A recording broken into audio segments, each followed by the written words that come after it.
한국은행이 최근 경기 북부 발전 방향이라는 보고서를 발표했는데요. 경기 북부 낙후의 문제가 중첩된 규제라고 결론 내렸습니다. 그러면서 이 규제를 완화해야만 경기 북부가 발전할 수 있다고 조언했습니다. 대법원의 경기 북부 의정부 원외재판부 유치 결정이 해를 넘기면서 지역에서 실망이 컸는데요. 올해는 과연 성사될 수 있을까요? 경기 북부지방 변호사회 이임성 회장에게 자세한 내용 들어봅니다. 로컬푸드 매장 선정을 조건으로 뇌물을 받은 혐의로 재판에 넘겨진 포천시 공무원이 실형을 선고받았습니다. 이 공무원은 로컬푸드 매장 운영을 조건으로 4천만 원의 뇌물을 챙긴 것으로 알려졌습니다. 김동근 전 경기도 행정 2부지사가 국민의힘 의정부시갑 조직위원장으로 임명됐습니다.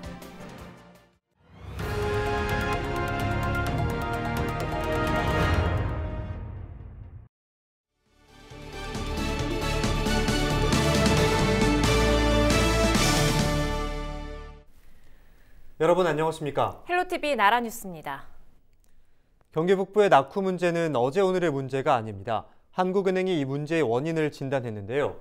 규제 완화를 가장 시급한 과제로 꼽았습니다. 가능하다면 경기 북부 접경 지역을 수도권에서 떼어내는 방안까지 검토해야 한다고 했는데 경기 분도 주장과 맥을 같이 합니다. 이지훈 기자입니다. 의정부 고산지구, 여의도 면적 절반 크기의 미니 신도시입니다. 총 만여 세대가 이곳에 입주할 예정입니다. 2019년 기준 경기 북부 지역 인구는 344만여 명, 전국 광역자치단체 중 세 번째로 많습니다. 하지만 이 중 상당수는 출퇴근을 위해 하루 2시간 넘게 길에서 시간을 보냅니다. 경기 북부 지역의 일자리가 부족하기 때문인데 제조업 사업체 수만 봐도 경기도 제조업 사업체 수의 20%도 안 됩니다. 종사자 수와 부가가치가 적은 건 당연한 결과입니다. 이렇다 보니 경기 북부 지역 내 총 생산은 경기 지역 전체의 17.3% 수준에 불과합니다. 또 세금이 안 거치니 지자체 재정 자립도 역시 전국 평균에 훨씬 못 미칩니다. 한국은행은 최근 발표한 자료에서 이 같은 악순환이 반복되는 이유가 규제에 있다고 결론 내렸습니다. 각종 중첩 규제가 기업 활동의 발목을 잡고 있다는 겁니다. 실제로 경기 북부는 면적 전체가 수도권 정비 권역으로 지정돼 공장 하나 맘대로 짓지 못합니다. 여기에 군사시설 보호구역, 개발 제한구역, 상수원 보호구역 규제까지 받습니다. 규제 백화점이라는 말이 나오는 이유입니다. 중첩적으로 적용되고 있는 규제를 합리화해 지속 가능한 경제개발 여건을 조성해야 한다. 접경 지역을 수도권에서 제외하는 방안도 검토할 필요가 있다. 한국은행이 제시한 경기 북부 발전 방안입니다. 규제가 문제고 이 규제를 풀어야 한다는 주장. 경기 분도론과 일맥상통합니다. 경기 분도를 실현하기 위한 법안은 지난해 국회 논의에까지 올라갔습니다. 이제 행안부 또 우리 국회 또 그리고 제가 이제 활동하고 있는 대통령 소속 자치분권위원회에서도 이 문제를 이제 근본적으로 논의하고 있습니다. 제가 볼 때는 상당히 가시적인 아마 결과가 조만간 나올 것으로 생각을 하고요. 헬로티비 뉴스 이지훈입니다. 로컬푸드 매장 선정을 조건으로 뇌물을 받은 혐의로 재판에 넘겨진 포천시 공무원이 실형을 선고받았습니다. 의정부 지법은 특정 범죄 가중처벌 등에 관한 법률상 뇌물과 업무상 배임 혐의로 기소된 포천시 공무원 A씨에게 징역 3년과 벌금 4천만 원, 추징금 4천만 원을 선고했습니다. 또 A씨에게 뇌물을 준 혐의로 기소된 로컬푸드 직매장 운영업자 B씨에게 징역 1년 6개월에 집행유예 2년을 선고했습니다. 재판부는 판결문에서 피고인은 적극적으로 뇌물을 요구했고 액수도 적지 않다며 공무원 직무의 공정성을 훼손했다고 밝혔습니다. A씨는 지난 2018년 로컬푸드 매장 운영을 조건으로 B씨로부터 2차례에 걸쳐 4천만 원을 받은 혐의로 재판에 넘겨졌습니다. 포천시는 옥정 포천 광역철도 건설 사업 관련 주민 설명회를 9일 개최합니다. 시는 지난해 12월 10일 공청회를 열 예정이었지만 단선 사량에 대한 주민들의 반대로 무산됐습니다. 공청회는 포천시는 9일 오전 10시 포천 반월 아톨 소공연장에서, 양주시는 같은 날 오후 3시 양주시청에서 각각 열릴 예정입니다.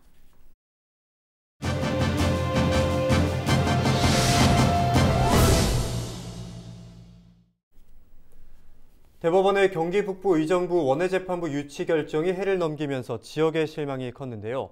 올해는 꼭 성사시키겠다는 다부진 각오를 밝혔습니다. 이임성 경기 북부지방 변호사회장과 연결해서 관련된 이야기 나눠보죠. 회장님 안녕하십니까? 네, 안녕하세요. 이임성 변호사입니다. 반갑습니다. 작년 말로 예정됐던 이 대법원 대법관 회의가 열리지 않으면서 이 의정부 원외재판부 유치 결정이 지금 해를 넘기고 말았습니다. 지금 구체적인 일정이 나오지 않고 있는데 왜 이렇게 미뤄지고 있는 건가요? 예민한 사안이 겹쳐서 미뤄지고 있는 거는 아니라고 생각을 하고요. 다만 이제 대법원에서 가장 중요한 역할을 하시는 법원 행정처장님께서 지난 연말에 긴박하게 진행된 공수처장 후보추천위원회 위원장 역할을 하셨습니다. 그런저런 사정 때문에 아마 미뤄진 걸로 이렇게 생각하고 있습니다. 네, 지난 11월 의정부 원외재판부를 설치 촉구하는 16만 도민 서명부가 대법원에 전달된 바가 있는데요. 당시 조재현 법원행정처장과 면담을 가진 것으로 알고 있는데 어떤 이야기를 나누셨습니까? 행정처장님께서는 현재 의정부 법원의 공간 부족이 가장 큰 문제고 그래서 검토를 미처 못하고 있었는데 이리 많은 도민들께서 서명으로 설치 청원을 한 것을 알았고 대법원도 무겁게 받아들이겠다.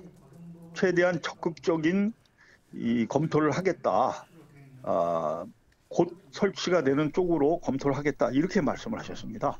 긍정적인 검토를 언급했다는 말씀이신데 그럼 결정만 지금 늦춰지고 있는 상황이다. 이렇게 볼 수가 있을까요?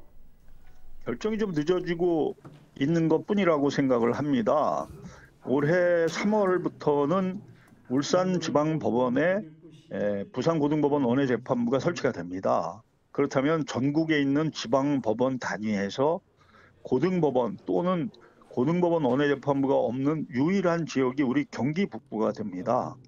대법원에서도 너무 잘 알고 있습니다. 그리고 대법원에서도 철원, 연천, 파주에서 서울까지 재판받으러 다닌다는 거는 국민들의 재판받을 권리가 실질적으로 침해되고 있다고 이렇게 생각을 하고 있습니다. 그렇기 때문에 원외재판부 설치는 시기만 문제일 뿐 적어도 2년 내에는 설치가 될 걸로 이렇게 생각을 하고 있습니다. 언급을 해주셨던 것처럼 전국 18개 지방법원 소재지 가운데 고등법원 또는 고등법원 원외재판부가 설치되지 않은 곳은 경기 북부가 유일하다는 사실이 간과되어서는 안 되겠는데요. 끝으로 원외재판부 설치를 위한 계획도 말씀해 주시죠. 이번 달 내로 1월 달 내로 대법원에 우리 변호사들의 연명 탄원서를 제출할 계획입니다. 여튼 올해 상반기 내로는 대법관 회의를 거쳐서 원외재판부 설치가 확정되도록 최대한 노력하겠습니다. 경기 북부 주민들의 사법 소외 현실에 좋은 소식 기다리겠습니다. 오늘 말씀 고맙습니다. 네, 고맙습니다. 네, 지금까지 이임성 경기 북부 지방 변호사 회장과 이야기 나눴습니다.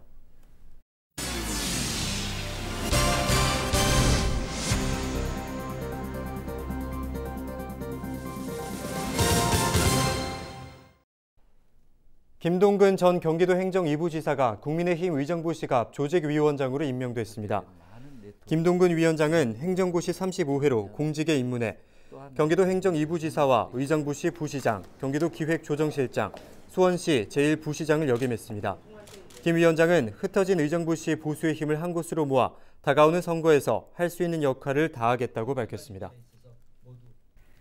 지난 1일부터 시작된 경기도 2차 재난기본소득 신청 인원이 나흘 만에 400만 명을 넘어서며 도민들의 관심을 끌고 있습니다.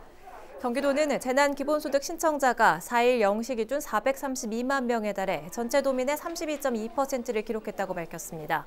다음 달 14일까지 진행되는 온라인 방식은 카드나 지역화폐로 받을 수 있고 오프라인 현장 수령은 다음 달 1일부터 4월 말까지 진행됩니다. 온라인 신청의 경우 출생연도 끝자리에 따라 요일별로 진행되며 토요일과 일요일은 출생연도와 관계없이 모두 신청할 수 있습니다. 경기도가 노숙인을 대상으로 코로나19 검사를 실시합니다.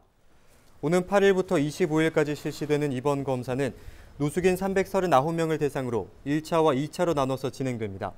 검사 대상은 의정부 54명과 부천 15명 등 7개 지역 노숙인입니다. 검사 방법은 신속 항원 검사를 실시해 양성 반응이 나오면 유전자 검출 재검사를 실시하게 되며 최종 결과가 나오기 전까지 임시 격리됩니다. 일산대교 무료화에 대한 목소리가 지역 정치권으로 번지고 있습니다. 김포, 고양, 파주 지역구 경기도 의원 19명은 4일 일산대교에서 기자회견을 열고 경기도가 일산대교를 인수해 도민들의 통행료 부담을 줄여줘야 한다고 촉구했습니다. 의원들은 경기도가 협상단을 구성해 일산대교의 대주주인 국민연금공단과 인수 협상에 나서고 고양, 파주, 김포시도 지역 주민들을 위해 인수 분담에 협력해야 한다고 덧붙였습니다. 또 국민연금공단에는 수익 구조를 공개하고 사업권 매각에 적극 협력하라고 강조했습니다. 지금은 제일 큰 주주고 주인이 국민연금공단이에요. 국가 산하 기관이잖아요. 그러니까 국가 기반 시설이니까 이제는 사업자인 경기도가 이익금을 다 거의 건설비 이익금을 빼갔기 때문에 경기도가 인수를 해서 이 통행료를 내는 부당하게 생각하는 도민들을 위한 정책을 다시 입안해야 된다라는 생각을 하는 거예요.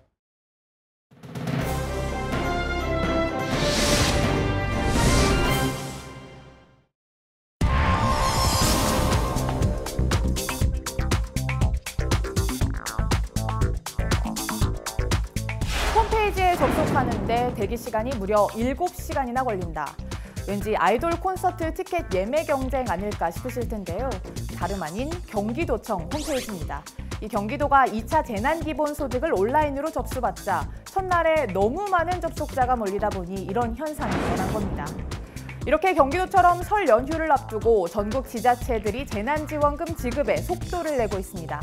지역별로 살펴보면 지급 대상과 액수가 제각각인데요. 좀 더 자세히 살펴보죠. 재난지원금 지급액이 가장 많은 곳은 바로 전라남도 여수시입니다. 주민 한 명당 25만 원입니다. 경기도 포천시는 1인당 20만 원인데요. 여기에 재난지원금 경기도에서 받는 10만 원은 별도여서 포천 시민들이 전국에서 가장 많이 받게 됐습니다. 이 밖에도 목포와 강진, 영덕, 영촌 등지에서는 모든 주민이 1인당 10만 원씩 지급받습니다. 시민들의 반응 듣고 오시죠. 설 명절 돌아와서 설 준비해서 써야지. 돈 이제 25만 원, 둘이 뭐 50만 원이니까 그러고 쓰면 하지요 뭐. 이렇게 다 시민, 전 시민을 주니까 받는 사람은 좋죠. 근데 저희도 이제 받아서 주위에 조금 어려운 사람들 좀 도와주고 싶고 그래요. 이렇게 모든 시민에게 보편적으로 주는 게 아니라 소상공인에게 선별적으로 지급하는 지역도 있습니다. 서울시와 인천시가 대표적이죠.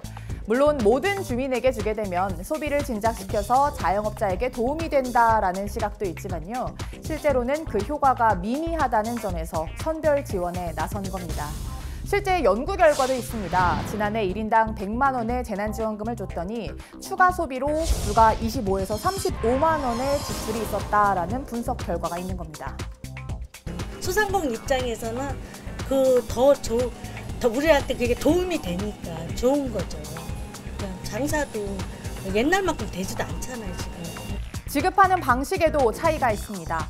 현금 지급도 있고요. 지역 화폐나 지역 상품권으로 주는 지자체도 있네요.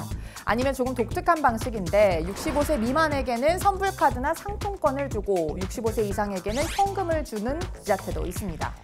이렇게 재난지원금이 지역별로 제각각이다 보니 볼멘 소리가 나올 수 있다는 지적도 나옵니다. 그러니까 옆 동네는 주는데 우리 동네는 왜 안 주냐 또는 왜 적게 주냐라고 할 수 있다는 겁니다. 실제로 작년 지자체별 재난지원금 지급 결과를 보면요. 같은 업종이어도 지역에 따라 천차만별이었습니다. 목욕탕 주인의 경우 전남도민은 100만 원을 받았고 부산시민은 50만 원을 받았습니다. 노래방을 세종시에서 운영하면 100만 원, 전북에서는 70만 원을 받았고요. 대전의 택시 운전기사들은 24만 원을 받았는데 타 지역에서는 그 배 이상인 50만 원을 지급받았네요. 상황이 이렇다 보니 이런 주장도 나옵니다.